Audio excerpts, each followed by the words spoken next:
इधर जम्मू कश्मीर के रियासी में हुए आतंकवादी हमले में शामिल 2 आतंकवादियों का स्केच पुलिस ने जारी किया है।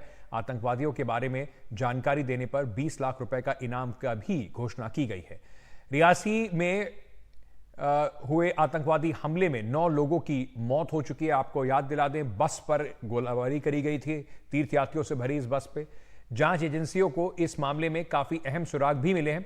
सूत्रों के मुताबिक हमले की साजिश पाकिस्तान ऑक्यूपाइड कश्मीर में रची गई थी। हमले के पीछे आतंकवादी संगठन लश्कर ए तैयबा का हाथ बताया जा रहा है। इस मामले में 3 विदेशी आतंकवादियों की तलाश जारी है।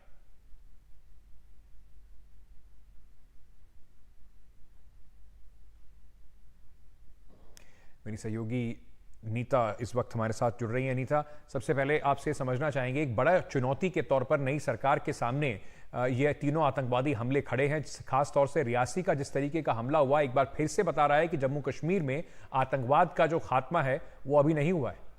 बिल्कुल, ये जो खास करके जो साउथ ऑफ पीर पंजाल का जो एक्सेस है वहाँ पर जम्मू रीजन में खासकर ये आतंक जो है पिछले 2 साल पहले तक काफ़ी कम था, लेकिन अब जिस तरह से 3 घटनाएं जो हैं लगातार 3 दिन में हुई हैं, जो आंकड़े हैं उसके मुताबिक 5 जवान समेत 48 लोग जो हैं वो घायल हुए हैं। तो ये अपने आप में बताता है कि किस तरह से आतंक जो है वो अपना पैर पसार रहा है and they are just striking at will. जब उनका मन कर रहा है वो वहाँ पर अटैक कर रहे हैं, क्योंकि वहाँ पे अभी चुनाव थे तो काफ़ी भारी मात्रा पर सुरक्षा बल जो थे वहां पर तैनात थे।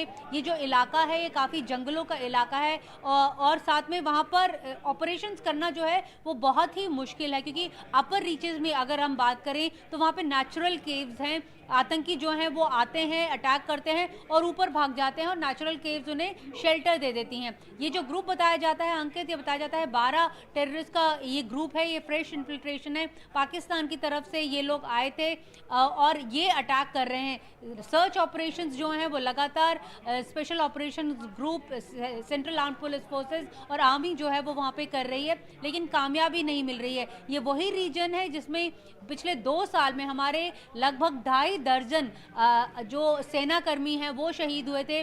5 मई को हमने देखा था किस तरह से एयरफोर्स के काफिले के ऊपर भी अटैक किया गया था, जिसमें 4 जो एयरफोर्स के ऑफिसर्स थे उनकी भी वो भी घायल हुए थे और एक मारा भी गया था। तो जिस तरह से इंसिडेंट्स बढ़ रहे हैं वो एक चिंता की बात है, क्योंकि जब 2019 के बाद जब 377 धारा हटाई गई थी तो केंद्र सरकार ने ये दावा किया था कि अब आतंक का जो है वो डिक्लाइन होगा, लेकिन पिछले कुछ दिन से हम देख रहे हैं कि इजाफा लगातार हो रहा है। चिंता की बात इसलिए भी है क्योंकि अमरनाथ यात्रा जो है वो 29 जून से शुरू होगी और अमरनाथ यात्रा वो एक ही जगह नहीं रहती, वो स्कैटर्ड रहती है। जो सर्किट है वो हर एक डिस्ट्रिक्ट में रहता है, क्योंकि यात्रा हमेशा मूव करती रहती है। तो ऐसे में हर एक यात्री को किस तरह से प्रोटेक्ट किया जाएगा, किस तरह से उसे सुरक्षा प्रदान की जाएगी, एक बहुत बड़ी चुनौती है जम्मू कश्मीर प्रशासन के सामने।